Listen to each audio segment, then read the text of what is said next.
Welcome back to the channel. So I do first want to apologise that it has been quite a while since my last video.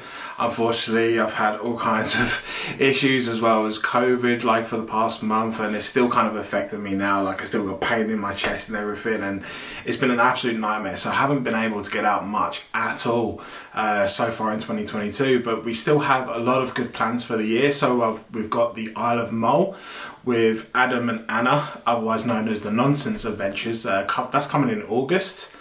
And then I've also got Iceland for 10 days in October, going around the whole island in the camper van for 10 days chasing the Northern Lights.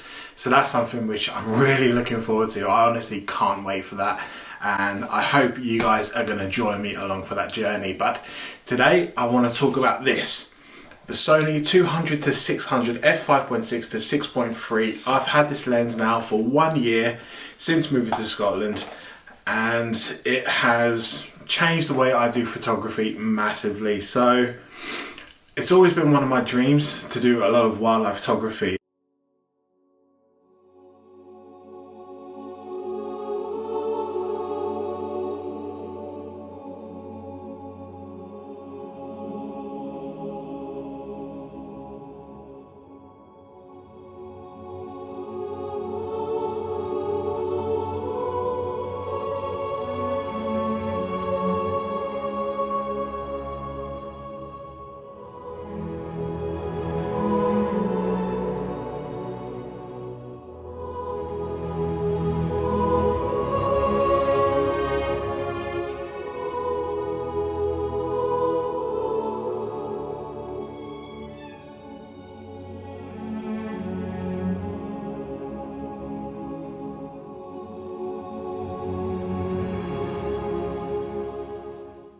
So we actually moved up to Scotland about a year ago, and when we moved up here, you know, we were seeing so much different wildlife that I wasn't really getting around Liverpool.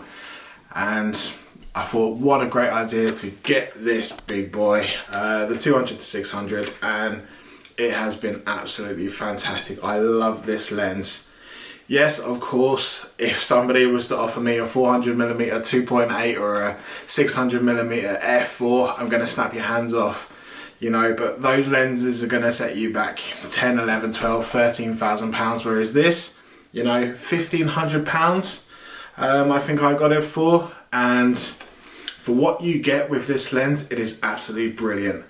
Now, with the aperture going from 5.6 to 6.3, obviously it is going to struggle in low light, but with cameras such as the A7 IV that I'm shooting on now, you know, your ISO capabilities are really going to kind of counteract, you know, that longer aperture that you have with this lens.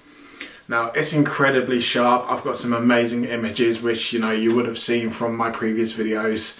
Some great video as well with this, and it's just a great all-round lens. It is heavy, you know, but one of my favorite things about this lens, so if I just take this lens hood off, is right here. So it's at 200mm, now it's at 600mm. It's not getting any longer at all. It's staying the same length the whole way through, and it's such a quick throw as well. Literally just 200, and now I'm at 600. That's how quick it is. So you can really, you know, get on your subject, work out where it is in the frame at say 200, 300mm, and then you can get tighter quickly to 600. It is very, very fast in that sense, and it makes life a lot easier. Now, if you're in a tripod, if you're using a gimbal head or something like this, which I've been using since around December time, you're not constantly having to kind of readjust the gimbal as your barrel gets longer. This doesn't do that.